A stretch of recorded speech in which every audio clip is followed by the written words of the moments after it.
হেই বন্ধুরা, কেমন আছো তোমরা? আজকে তোমাদের সাথে অসাধারণ একটি ফ্যান্টাসি অ্যানিমেশন মুভি এক্সপ্লেন করব। বিশ্বাস করো, এই মুভিটির পুরো গল্প তোমার মন ছুঁয়ে যাবে। তাহলে চলো আর দেরি না করে দ্য গুড ডাইনোসর মুভিটি এক্সপ্লেন করা যাক। এই পৃথিবীতে কোনো এক সময় মানুষের মতোই ডাইনোসর বসবাস করত। ঠিক তেমনই 65 মিলিয়ন বছর পূর্বে একটি পাহাড়ের কোল ঘেঁষে একজোড়া স্বামী স্ত্রী ডাইনোসর বসবাস করত। তারা তখন মানুষের মতোই কৃষিকাজ করত। তারা স্বামী স্ত্রী দুজন অনেক পরিশ্রম করে ভুট্টা চাষ করত। নিজেদের মুখ দিয়ে তারা নাঙ্গলের মতো মাটি খুঁড়ত, আর পাহাড়ের কোল ঘেঁষে বয়ে যাওয়া নদী থেকে মুখের ভিতরে করে পানি এনে তাদের জমিতে ছিটিয়ে দিত। আসলে তারা গ্রীষ্মকালে অনেক বেশি পরিশ্রম করে ফসল ফলাতো, যেন শীতকালে এগুলো তারা খেতে পারে। মুভির পরের সিনে আমরা দেখি ডাইনোসরের স্ত্রী ডাইনোসরটিকে বলে, আরে এদিকে এসো, তোমার জন্য খুশির সংবাদ রয়েছে, তুমি বাবা হতে চলেছো। তারপর দুইজন মিলে তাদের ঘরে চলে যায়, যেখানে তাদের 3টি ডিম ছিল। ডাইনোসরের ডিমগুলো অনেক কিউট, তাই না? একটি ডিম ছিল খুবই বড়, আর বাকি দুটি ডিম ছিল ছোট ছোট। ছোট্ট একটি ডিম থেকে তখন ডাইনোসরের একটি মেয়ে বাচ্চা বের হয়ে আসে। তখন তারা বাচ্চাটির নাম দেয় লিলি। একটু পরে আরও একটি ডিম থেকে আরেকটি ডাইনোসরের বাচ্চা বের হয়ে আসে। বাচ্চাটি কিন্তু খুবই দুষ্টু ছিল, আর এটা ছিল একটি ছেলে বাচ্চা। তারা এই বাচ্চাটির নাম দেয় বাঘ।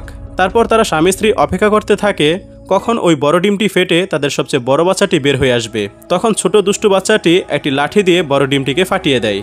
কিন্তু অদ্ভুত বিষয় হচ্ছে, সেই বড় ডিমটা থেকে সবচেয়ে ছোট্ট একটি বাচ্চা বের হয়ে আসে। বাচ্চা যেমনই হোক, বাবা মা তো তাকে ভালোবাসবেই, তাই না? তারা তাদের ছোট বাচ্চাটির নাম দেয় আর্লো। তখন তাদের সুন্দর একটি পরিবার হয়ে যায়। আস্তে আস্তে তাদের বাচ্চাগুলো বড় হতে থাকে। এদিকে ছোট দুটি ডিম থেকে যে বাচ্চাগুলো জন্মেছিল তারা ছিল একটু চঞ্চল টাইপের, কিন্তু তাদের ছোট ভাই আর্লো ছিল একটু ভীতু টাইপের। লিলি এবং বাঘ তাদের বাবা মাকে ভুট্টা চাষ করতে সাহায্য করে, আর ছোট আর্লো তার মায়ের সাথে ছোট ছোট কাজে সাহায্য করে। একদিন তার মা তাকে কিছু ভুট্টা দিয়ে বলে, যাও আর্লো, এগুলো তুমি রেখে আসো। সে এগুলোকে রাখতে এসে দেখে একটি মুরগির বাচ্চার পায়ে লতাপাতা জড়িয়ে আছে। আর্লো তখন মুরগির বাচ্চাটিকে সাহায্য করতে যায়। একটু পর বিশাল বড় একটি মুরগি এসে তাকে দৌড়ানি দেয়। আর্লো চিৎকার করে দৌড়াতে থাকে। তখন তার বাবা তাকে বাঁচিয়ে নেয়। তারপর তারা সবাই মিলে তাদের ভুট্টাগুলোকে পাথরে মোড়ানো একটি ঘরের মধ্যে জমা রেখে দেয়, যেন শীতকালে তারা সেগুলো খেতে পারে। তারপর তারা স্বামী স্ত্রী দুজন মিলে সেই পাথরের ওপর তাদের পায়ের ছাপ দিয়ে দেয়। তখন ডাইনোসরের বাচ্চাগুলো বলতে থাকে, আব্বু আম্মু, আমরাও আমাদের পায়ের ছাপ দিতে চাই। তখন তার বাবা বলে, শোনো আমার সন্তানেরা, এই পায়ের ছাপ কোনো সাধারণ পায়ের ছাপ নয়, এটা আমাদের যোগ্যতার পায়ের ছাপ। তোমরাও যখন অনেক ভালো কিছু করবে তখন এখানে তোমরা তোমাদের পায়ের ছাপ দিতে পারবে। পরের দিন বাঘ তাদের জমি পরিষ্কার করতে শুরু করে দেয়। সে একটি বিশাল বড় গাছ একটানে উঠিয়ে ফেলে। এটা দেখে তার বাবা মা খুশি হয়ে বলে, এবার তুমি তোমার পায়ের ছাপ এখানে দিতে পারো। তারপর লিলি বৃষ্টির মধ্যে পুরো একটি জমি চাষ করে ফেলে। তখন সেও ওই পাথরের মধ্যে তার পায়ের ছাপ দিয়ে দেয়। এখন শুধু বাকি আছে আর্লো। তখন সে মনে মনে বলতে থাকে, ইস, আমি কবে আমার পায়ের ছাপ এই পাথরের মধ্যে দিতে পারবো। এরপর সে ওই মুরগিগুলোকে সাহস করে খাবার দিতে যায়। তখন মুরগিগুলো তাকে দৌড়ানি দেয়।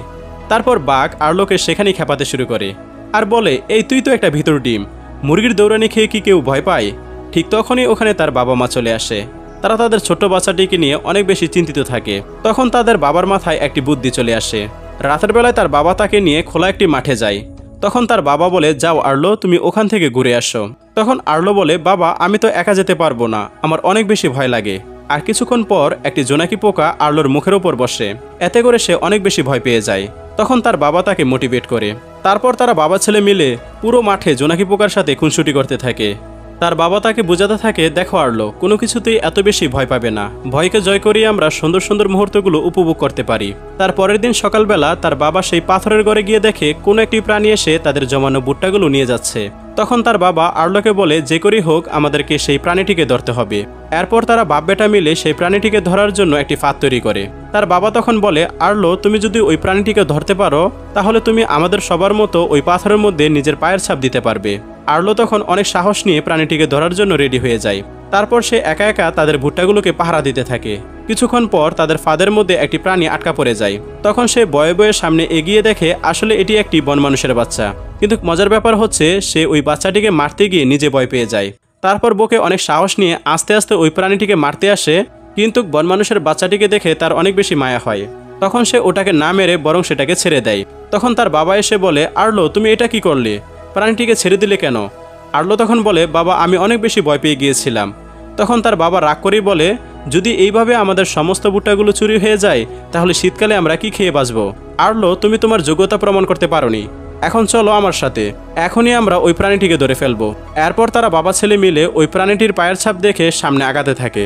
যদিও তখন আর্লো অনেক বেশি ভয় পাচ্ছিল, তখন সে তার বাবাকে বলে, আচ্ছা বাবা, আমি যদি কখনো এই পথে হারিয়ে যাই তাহলে কিভাবে বাড়িতে ফিরবো?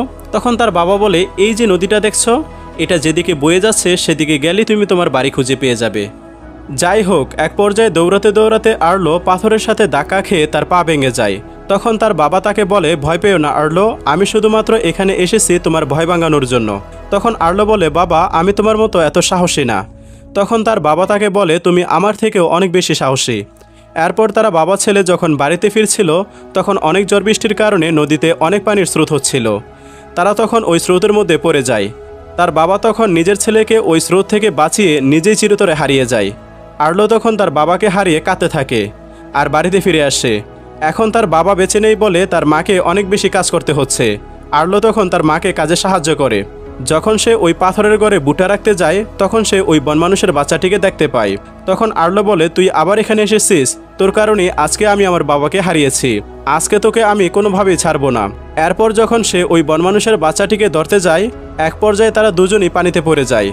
আর্লো তখন অনেক চেষ্টা করে পানি থেকে উপরে ওঠার জন্য, কিন্তু নদীর স্রোত অনেক বেশি হওয়ার কারণে পাথরের সাথে তার মাথা বাড়ি খেয়ে সে অজ্ঞান হয়ে যায়। তারপর তাকে নদীর স্রোত অনেক দূরে ভাসিয়ে নিয়ে যায়। পরের দিন সকালবেলা যখন তার জ্ঞান ফিরে তখন সে নিজেকে একটি নদীর ধারে খুঁজে পায়। তারপর সে অনেক কষ্ট করে পাথর বেয়ে পাহাড়ের উপরে আসে। ঠিক তখনই সে পাহাড়ের উপরে সেই বনমানুষের বাচ্চাটিকে দেখতে পায়। তখনও আর্লো সেই বাচ্চাটিকে ধরতে পারে না। আর্লো তখন পাহাড়ের একদম উঁচুতে এসে সে তার বাড়ি খুঁজতে থাকে, কিন্তু কোথাও সে তার বাড়ি দেখতে পায় না। তখনই তার মনে পড়ে যায় তার বাবা তাকে বলেছিল, এই নদীটি যেদিকে বয়ে চলেছে সেদিকে গেলে তুমি তোমার বাড়ি খুঁজে পাবে। এরপর সে নদীর কিনারা দিয়ে আস্তে আস্তে আগাতে থাকে। কিছুক্ষণ পর তার পায়ের নিচে কয়েকটি ফল খুঁজে পায়। এরপর সে ওই ফলগুলোকে গাছ থেকে পাড়তে যায়। একটি বড় পাথরের উপর দাঁড়িয়ে সে ফল পাড়ার চেষ্টা করে, কিন্তু কপাল খারাপ, পাথর সরে যাওয়ার ফলে সে ওখান থেকে পড়ে যায় আর তার পা দুটি পাথরের নিচে আটকা পড়ে যায়। অনেক চেষ্টা করেও সে কোনোভাবেই নিজের পা ছাড়াতে পারে না। এইভাবেই দিন গড়িয়ে সেখানে রাত হয়ে যায়।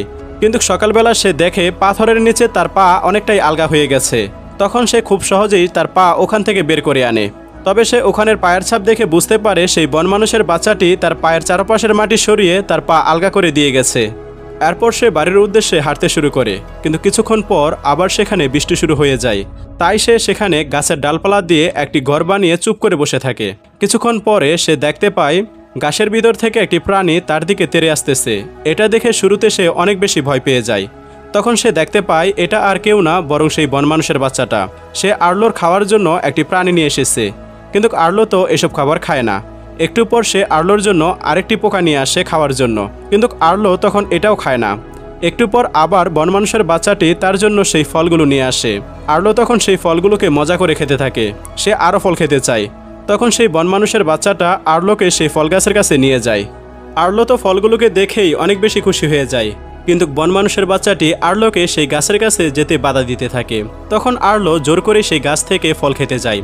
ঠিক তখনই একটি সাপ এসে আর্লোকে আক্রমণ করে। তখন তারা সবাই পাহাড়ের ওপর থেকে একদম পাহাড়ের নিচে পড়ে যায়। সাপটি এবার আর্লোকে আক্রমণ করতে আসলে ওই বনমানুষের বাচ্চাটি সাপটির সাথে ফাইট করে সাপটিকে তাড়িয়ে দেয়। এইভাবেই সে আর্লোর জীবন বাঁচায়, আর তারপর থেকে তাদের দুজনের মধ্যে বন্ধুত্ব হয়ে যায়। আর্লো তখন বলে, আমি তো তোর নাম জানি না। তখন আর্লো নিজেই সেই বনমানুষের বাচ্চাটির নাম দেয় স্পট।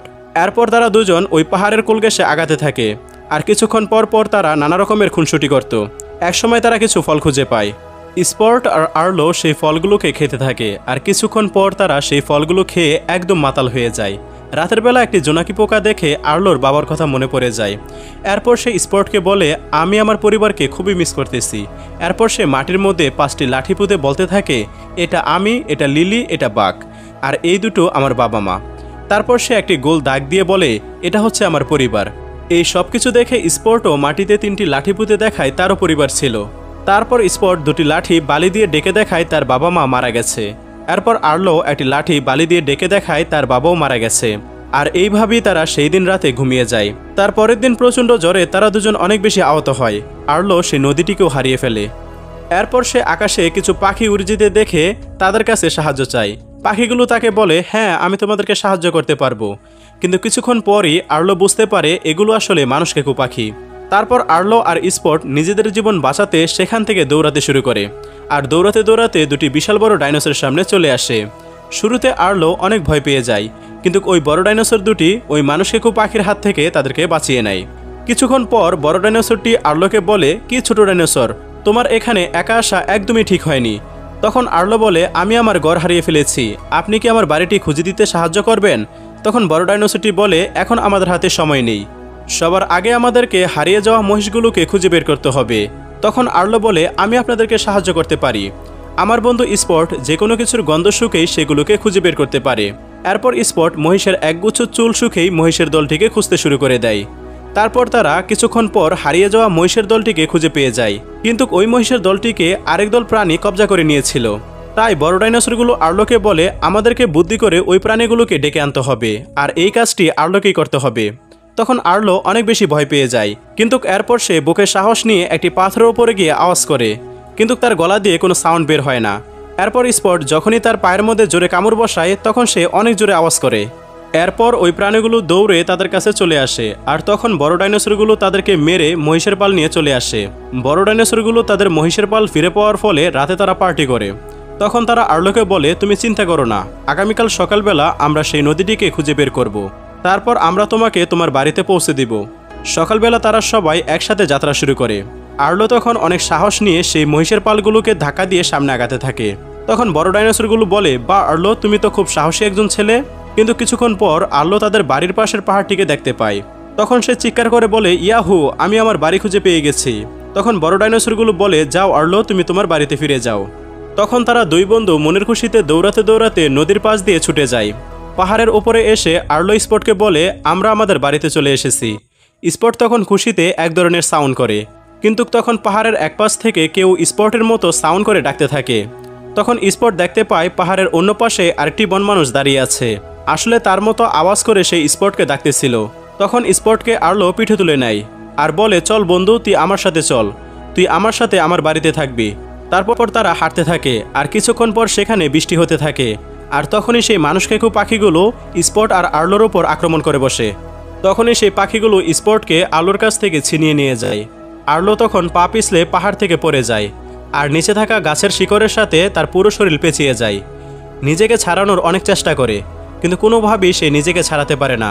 তখন একটি পাথর তার মাথার ওপর পড়লে সে অজ্ঞান হয়ে যায়, কিন্তু কিছুক্ষণ পরেই সেখানে আর্লোর বাবা চলে আসে। তার বাবা তখন তাকে সেখান থেকে বাঁচিয়ে নেয়। তখন সে তার বাবাকে বলে, বাবা, তুমি এখনও বেঁচে আছো? আমার তো বিশ্বাসই হচ্ছে না, আমার বন্ধু স্পটকে বাঁচাতে হবে। তখন হাঁটার সময় আর্লো দেখে তার বাবার পায়ের ছাপ মাটিতে পড়ছে না। তখন আর্লোর বাবা তাকে বলে, আর্লো, তুমি আমার থেকে অনেক বেশি শক্তিশালী, যাও তুমি তোমার বন্ধুকে খুঁজে বের করো। এরপরই আর্লোর হুঁশ ফিরে আসে। সে আসলে এতক্ষণ স্বপ্ন দেখছিল, আর তখনই নিজের সমস্ত শক্তি দিয়ে সে নিজেকে ছাড়িয়ে নেয়। এরপর সে তার বন্ধু স্পটকে বাঁচানোর জন্য দৌড়াতে থাকে। পাগলের মতো এই ঝড় তুফানের মাঝে সে তার বন্ধুকে খুঁজতে থাকে। তবে কিছুক্ষণ পর সে স্পটকে খুঁজে পেয়ে যায়। স্পট কোনোভাবে নদীর মধ্যে একটি গাছের মধ্যে লুকিয়েছিল। আর্লো তখন সেই পাখিগুলোর সাথে ফাইট করে স্পটকে বাঁচানোর জন্য, কিন্তু কিছুক্ষণ পরই ওই নদীর মধ্যে জ্বর উঠে যায়, আর তখন সেই স্রোতের মাঝে স্পট বেশি যেতে থাকে। আর্লো তখন মনের ভিতরে অনেক বেশি সাহস নিয়ে সেই স্রোতের মধ্যে থেকে তার বন্ধুকে বাঁচিয়ে নেয়। এরপর তারা দুই বন্ধু আবার তাদের বাড়ির উদ্দেশ্যে রওনা হয়, কিন্তু কিছুক্ষণ পরেই আবার তারা সেই বনমানুষগুলোকে দেখতে পায়। স্পট তখন সেই বনমানুষগুলোর সাথে খুব সহজে মিশে যায়। তারা তাকে পরিবারের মতোই আপন করে নেয়, কিন্তু এমনটি দেখে আর্লোর অনেক বেশি মন খারাপ হয়। সে তার বন্ধুকে মিস করতে থাকে। তখন স্পট আর্লোর কাছে দৌড়ে ফিরে আসে, কিন্তু আর্লো স্পটকে মুখ দিয়ে ঠেলে তাদের কাছে পাঠিয়ে দেয়। স্পট তখন আবার ফিরে আসে, কিন্তু আর্লো আবার তাকে সেই বনমানুষগুলোর কাছে ফিরিয়ে দেয়। আর তখন আর্লো তার মুখ দিয়ে একটি বৃত্ত এঁকে বুঝিয়ে দেয় এটাই তার পরিবার। এটা দেখে স্পট অনেক বেশি ইমোশনাল হয়ে আর্লোকে জড়িয়ে ধরে। তারপর স্পট তার প্রিয় বন্ধুকে বিদায় জানিয়ে তার পরিবারের সাথে চলে যায়। যাবার সময় সে তার বন্ধুর দিকে বারবার ফিরে তাকাচ্ছিল। এরপর আর্লো তার বাড়িতে ফিরে আসে। তার ভাই বোন সবাই তাকে জড়িয়ে ধরে। সে আবার তার হারানো পরিবারকে খুঁজে পায়। তারপর সে ওই পাথরের ঘরের মধ্যে নিজের পায়ের ছাপ দিয়ে দেয়, কেননা সে আগের মতো এখন আর ভীতু আর্লো নয়। তো বন্ধুরা, এই ছিল দ্য গুড ডাইনোসর মুভিটির গল্প। ভিডিওটি যদি ভালো লাগে তাহলে ভিডিওতে লাইক করো, আর এমনই সব মুভি এক্সপ্লেন ভিডিও দেখতে আমাদের চ্যানেলটিকে সাবস্ক্রাইব করে রাখো।